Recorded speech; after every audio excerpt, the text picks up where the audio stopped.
하나님의 말씀은 우리를 변화시키는 능력이 있습니다. 하나님의 말씀은 우리의 삶 가운데 놀라운 기적을 이루는 시작이 됩니다. 내 인격을 변화시키고 이전까지는 꿈꾸지 않았던 삶의 열매를 이루게 합니다. 이것이 바로 말씀의 능력입니다. 그렇게 할 수만 있다면 우리는 하나님의 말씀 앞에 우리를 자주 노출시켜야 하는 것입니다. 우리는 이 말씀의 능력 앞에 믿음의 발자국을 놓아야 할 것입니다. 겨울에 내리는 하얀 눈은 한 방울 한 방울은 참 가볍지만 그 눈이 소복히 쌓여 많은 양이 되면 튼튼한 집도 무너뜨릴 수가 있습니다. 우리 인생 가운데도 하나님의 말씀이 차곡차곡 쌓이게 되면 그 말씀의 능력으로 말미암아 내 안에 내가 어떻게 할 수 없었던 죄악과 견고한 짐들이 말씀의 능력으로 모두 무너지게 될 줄로 믿습니다. 내 인생에 불을 붙여주는 거룩한 능력인 말씀을 사모하면서 오늘 하루도 살 수 있기를 바랍니다. 1절과 2절입니다. 그들이 예루살렘에 가까이 가서 감난산 벳박에 이르렀을 때에 예수께서 두 제자를 보내시며 이르시되 너희는 맞은편 마을로 가라. 그리하면 곧 매인 나귀와 나귀 새끼가 함께 있는 것을 보리니 풀어 내게로 끌어오라. 오늘 본문은 예수님께서 예루살렘으로 입성하시는 장면입니다. 예수님께서는 두 제자를 보내시고 미션을 하나 주십니다. 나귀 새끼를 풀어서 끌고 오라는 거죠. 제자들에게는 특별한 사명을 주신 겁니다. 그런데 이것은 그렇게 어려운 일이 아니었습니다. 순종할 수 있는 아주 작고 쉬운 일이었다는 것이죠.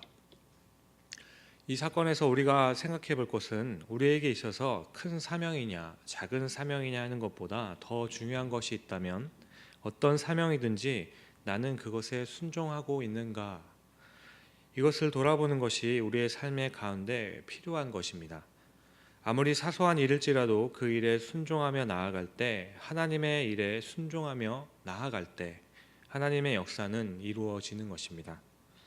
작은 나귀 새끼 한 마리를 끌고 오는 것 별거 아니었지만 이 작은 순종으로부터 겸손의 왕이신 예수님의 행진은 시작되게 되는 것이죠. 사랑하는 성도님 여러분, 오늘의 삶 가운데서도 우리에게도 스치면서 흘러가는 하나님께서 주시는 사명들이 주어질 것입니다. 이때 깨닫게 되었다면 그냥 흘려보내지 마시고 소중히 여길 수 있기를 바랍니다.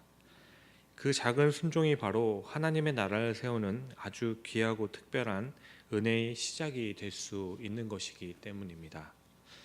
오늘 하나님께서 깨닫게 해주시는 작은 순종을 통해서 우리 모두의 삶 가운데 하나님께서 펼치시는 놀라운 은혜와 기적을 경험할 수 있기를 바랍니다. 그런데요, 예수님께서는 왜 어린 나귀를 타셨을까요? 4절과 5절이죠. 이는 선지자를 통하여 하신 말씀을 이루려 하심이라. 이르시되 시온의 딸에게 이르기를 내 왕이 내게 임하나니 그는 겸손하여 나귀 곧 멍에 매는 짐승의 새끼를 탔도다 하라 하였느니라. 4절을 보시면 이는 선지자를 통하여 하신 말씀을 이루려 하심이라 라고 합니다. 그러니까 예수님의 삶의 그 중심은 늘 하나님의 말씀이었다는 것이죠. 어떻게 하면 하나님께서 말씀하신 바를 이루며 살까, 이것이 예수님의 삶의 기준이었다는 것입니다. 예수님의 삶의 가장 중요한 방향이고, 그리고 예수님의 중심이었습니다. 사랑하는 여러분, 하나님의 말씀에 순종하며 나아가겠다고 하는 것, 예수님께서는 자신의 삶을 통해 우리에게 가르쳐 주시고자 함이었습니다. 예수님께서는 그 말씀대로 살아 하나님께서 원하시는 그 길을 걸어가셨던 것은 그 발걸음이 놀라운 은혜의 시작이 된다는 것을 우리에게도 가르쳐 주시기 위함이었다는 것입니다. 예수님께서는 겸손의 왕이신 것을 보여주시기 위해 나귀 새끼를 타셨습니다. 그렇게 예수님께서 오신 목적은 분명하였던 것이죠.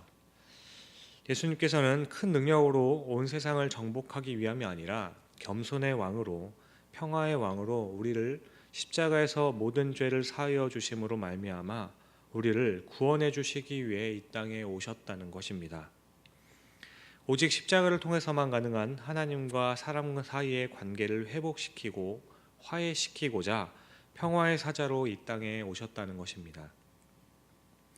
복음서에 나타난 예수님의 삶의 모습들을 통해 겸손의 삶은 과연 무엇인가 생각하게 됩니다. 겸손하다는 것은 낮은 곳으로 가는 것입니다. 낮은 곳에서 더 낮은 곳으로 가는 것이 겸손입니다. 그리고 성경에서 말씀하여 주시는 그 귀한 겸손은 낮은 곳으로 갈 뿐만 아니라 그 낮은 곳에서의 평화를 이루는 삶이라는 것입니다. 그것이 겸손의 삶임을 우리에게 가르쳐 주고 계셨다는 것이죠. 사랑하는 여러분, 오늘 우리의 삶에서 낮아져야 하는 곳, 그곳에 갈 수 있기를 바랍니다. 또 갈 뿐만 아니라 예수님의 마음으로, 예수님의 방법으로, 그 하나님의 말씀으로 평화를 이루시는 귀한 삶을 사시게 되시기를 축복드립니다. 그렇게 오늘부터 하나님의 말씀을 의지하여서 우리가 만나는 상황과 사람들 가운데 작은 것부터 실천하여 겸손의 왕, 평화의 왕을 닮아가는 놀라운 은혜의 삶이 시작될 수 있기를 주님의 이름으로 축복합니다. 이어서 6절과 7절입니다. 제자들이 가서 예수께서 명하신 대로 하여 나귀와 나귀 새끼를 끌고 와서 자기들의 겉옷을 그 위에 얹음에 예수께서 그 위에 타시니. 제자들은 순종하여서 나귀 새끼를 끌고 왔는데요. 이때 또 중요한 한 장면이 나오는 거죠. 제자들이 자신들의 겉옷을 벗어서 나귀의 등 위에 얹는 겁니다. 나귀의 안장 대신에 자신들의 겉옷을 벗어서 깔아드린 겁니다. 이것은 제자들이 예수님께 할 수 있는 최고의 존경을 표하는 모습입니다. 비록 그 옷이 변변치 않았을지도 모르지만 예수님을 정말로 존경했기 때문에 자신의 옷을 벗어서 깔아드린 겁니다. 예수님을 경배하고자 하는 모습인 것이죠. 그래서 오늘 말씀 가운데 예수님을 경배하고자 하는 말씀이 여러 군데 있습니다. 어떻게 예수님을 경배할 수 있는 것인가? 첫 번째는 순종입니다. 순종이 예수님을 경배하는 삶의 시작인 것이죠. 두 제자는 예수님의 명령에 당황하지 않고 그대로 순종했습니다. 나귀 새끼를 데리고 왔습니다. 마치 가나 혼인잔치에서 돌 항아리에 물을 가득 채우라 하셨을 때 그대로 순종하였던 것처럼 이것을 하는 이유를 나는 다 이해하지는 못하지만 예수님의 말씀을 의지하여 순종하였을 때 놀라운 은혜와 기적이 시작되었던 것이죠. 따라서 예수님을 경배하기를 원한다면 우리의 삶의 모습에 순종의 모습이 먼저 나타내야 할 줄로 믿습니다. 두 번째는 우리에게 가장 좋은 것을 예수님께 드리고자 함으로 예수님을 경배한 겁니다. 가장 좋은 것을 드린다는 것은 현재에 있어서 최선을 표현했다는 것이죠.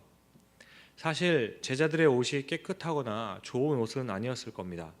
그러나 그것이 그들이 할 수 있는 최선의 것이었고 그것을 드렸을 때 예수님께서는 경배를 받으신 것이죠.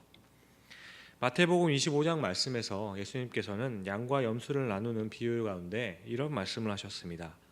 이때 양을 나뉘는 사람들에게 말씀하시기를 내가 헐벗고 굶주렸을 때 나를 도와주었다고 하셨고 내가 옷을 벗었을 때 옷을 입혀주었다는 말씀을 하십니다. 그러자 이들은 우리가 언제 그렇게 하냐고 다시 묻자 예수님께서는 소외된 내 형제에게 한 것이 곧 나에게 한 것이라는 말씀을 하십니다. 사랑하는 성도님 여러분, 예수님을 경배하는 삶 우리도 할 수 있습니다. 우리 주변에 내가 가지고 있는 것으로 최선을 다해서 섬길 때, 내 것을 내어줄 때, 우리의 옷을 벗을 때, 그리고 그것을 필요한 이에게 입혀주었을 때 우리는 예수님을 경배하는 삶을 살 수 있다는 것입니다. 오늘 제자들의 이 순종의 모습과 경배의 모습이 바로 저와 여러분들에게 나타날 수 있기를 주님의 이름으로 축복합니다. 다음으로 8절과 9절입니다. 무리의 대다수는 그들의 겉옷을 길에 펴고 다른 이들은 나뭇가지를 베어 길에 펴고 앞에서 가고 뒤에서 따르는 무리가 소리 높여 이르되 호산나 다윗의 자손이여 찬송하리로다 주의 이름으로 오시는 이여 가장 높은 곳에서 호산나 하더라. 많은 무리가 겉옷을 길에 펴고 종려나무 가지를 흔들면서 호산나라고 외칩니다. 호산나는 이제 구원하소서 우리가 기도하니 구원하소서 하는 의미입니다. 무리들이 이렇게 외쳤던 이유는 예수님을 왕으로 인정했기 때문이죠. 비록 이들이 소망했던 왕으로 세상적인 왕, 잘못된 관념으로 외쳤던 것이지만 이들은 예수님을 열렬하게 환영하고 있는 모습입니다. 사랑하는 성도님 여러분, 오늘 우리의 모습이 이들의 모습과 다르지 않은지 살펴보기를 원합니다. 예수님을 왕으로 인정하지만 세상적인 열망을 가지고 왕으로 외치고 있는지, 아니면 우리를 구원해 주시는 영적인 구원자로 인정하고 외치고 있는지 살펴보아야 합니다. 똑같이 예수님을 경배하고 외치고 있지만 우리의 중심은 어디에서부터 시작되었는지 한번 살펴보아야 할 줄로 압니다. 우리는 오늘 말씀을 통해서 분명하게 기억해야 할 것이 있습니다. 예수 그리스도는 겸손과 평화의 왕이시며 우리를 죄에서 구원하여 주시고자 이 땅에 오신 하나님의 놀라운 사랑임을 기억해야 합니다. 따라서 그 놀라운 사랑을 기억하며 겸손의 왕이시며 평화의 왕이신 예수님의 뒤를 따라가는 우리 모두의 삶이 될 수 있기를 주님의 이름으로 축원드립니다. 기도하시겠습니다.